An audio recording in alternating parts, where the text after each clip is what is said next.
You're listening to the Weekend Sport Podcast with Jason Pine from News Talk ZB. We've covered off the unsavoury aspects of the football side of things. Let's go to the more savoury side of things. Rufa, forward towards Barbarouses. He's nipped around Thomas. He's put it in the back of the net. Kosta Barbarouses. Kosta delivers at Christmas time.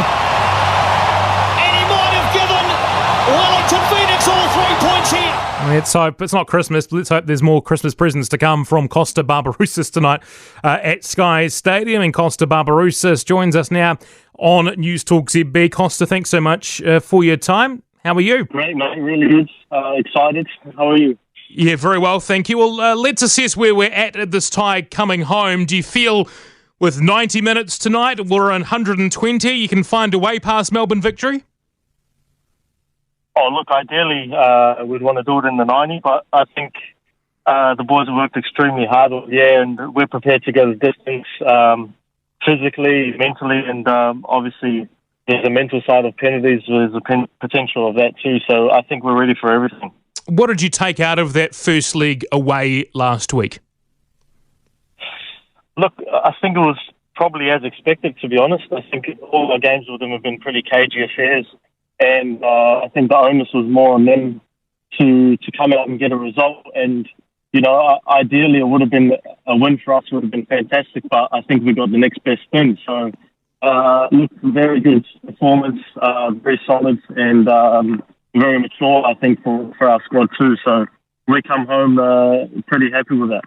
Do you feel you're better placed to attack tonight in the second leg than maybe last week? As you said, you banked the result you needed last week. This time maybe a little more open, or do you think it'll still retain that finals football feel?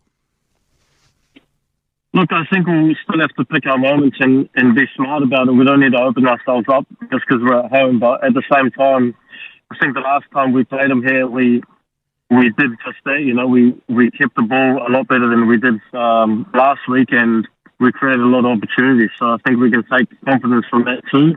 And like I said, it's still, you know, halfway in the tie, so we don't need to do anything silly. But we're going to definitely push for a goal or two. You're a four-time champion of this competition yourself, Kosta, having been in previous teams before. What ingredients do you need to have to, one, get through to the final, but two, be champions? And do the Wellington Phoenix have them this season? Yeah, I think resilience, belief, and strong mentality. You know, that's before any ability or talent. You know, and I think, to be honest, we've showed this year that we do have what it takes. I think football's a game of fine margins, and sometimes the best team or the best performance doesn't win on the day. But I think we've got every chance, and we've given ourselves every chance too. How vital has the mix of youth and experience been to the Phoenix this season? I think Alex Paulson and Finn Sermon played 4 games combined last season. This year they've played every single minute of your campaign. What have they brought, and that mix that you've got across the board of youth and experience? Yeah, I mean, it's been great, and I think for modern football, I think it's necessary. You know, you need everyone to be on the same page. The young boys obviously bring a lot of energy as well, but as an experienced player, you need to be able to keep up with the modern game too, which we have, and lead the boys and steer them in the right direction. And also, I think an important part of that is obviously Chiefy giving the young guys, belief and power to them to play every week, and don't be afraid to make mistakes, and they've just grown in stature and into themselves as footballers over the year too. So it's been great. You and 4 of your teammates named in the A-League Team of the Season. Giancarlo Italiano, your coach, named coach of that all-star team, or the dream team for the season. What does that recognition mean for yourself and I guess the squad as a whole? Yeah, I mean, it's peer voted, so it's really great that the players from the other teams have recognised how hard we've worked during the year. I always think these team of seasons, it could go. There could be probably 22 players that are in for a shout to be named in the squad for that is great, and I think it's just rewards for everyone's hard work. What's your coach and his mentality been like this week as you go into a sudden death 90 or 120 minutes or extended of football? What's he instilled in you this week as you prepare for this challenge?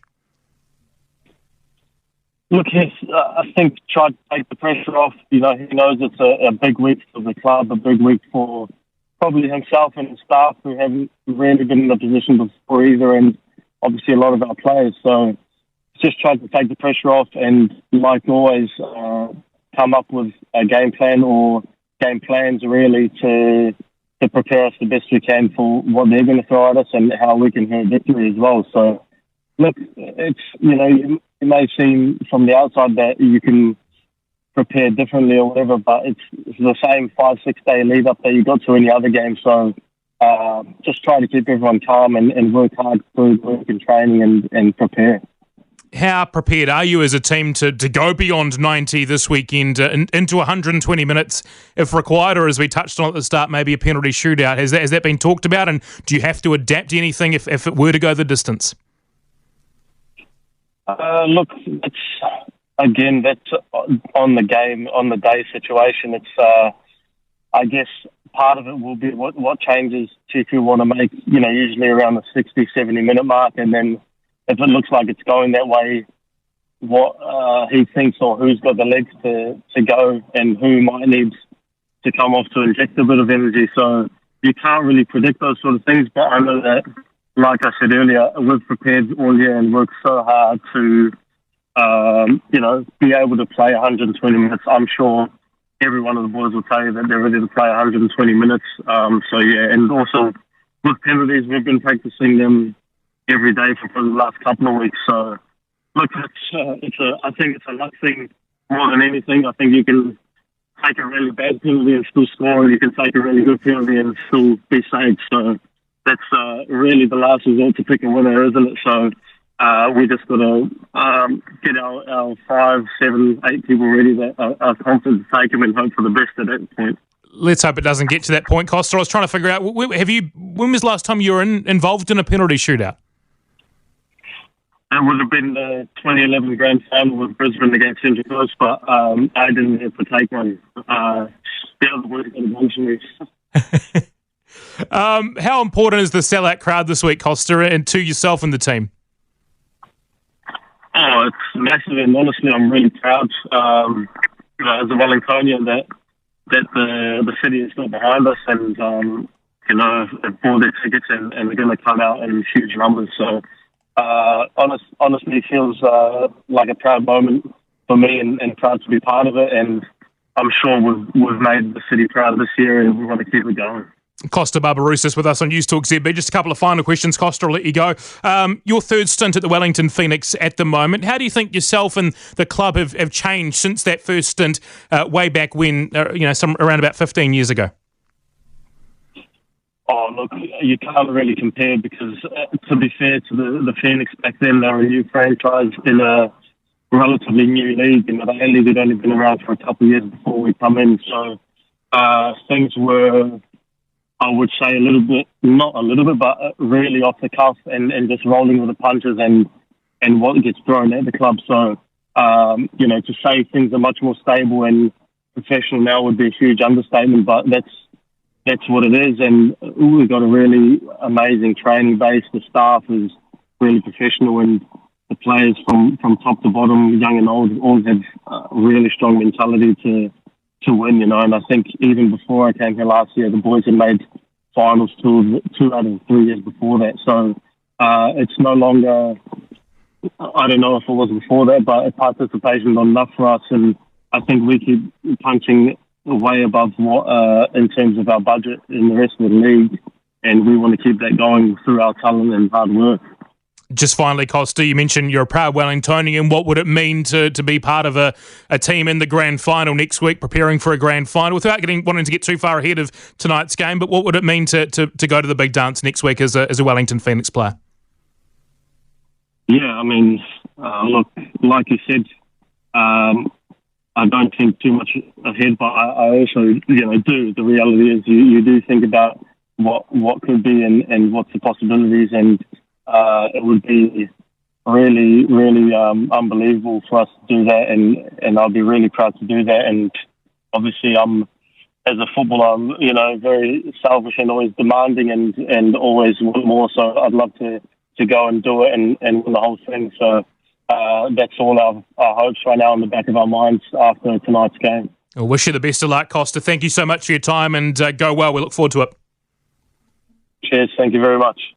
Thank you very much for your time. Kosta Barbarouses, Phoenix forward on the program this afternoon. Kick-off tonight, 6:30 at Sky Stadium, the biggest game for the Wellington Phoenix, probably of their history. I know they played in other big games before, but the fact this goes down to home advantage, second leg of a semi-final, a win tonight gets them a spot in the A-League final next weekend.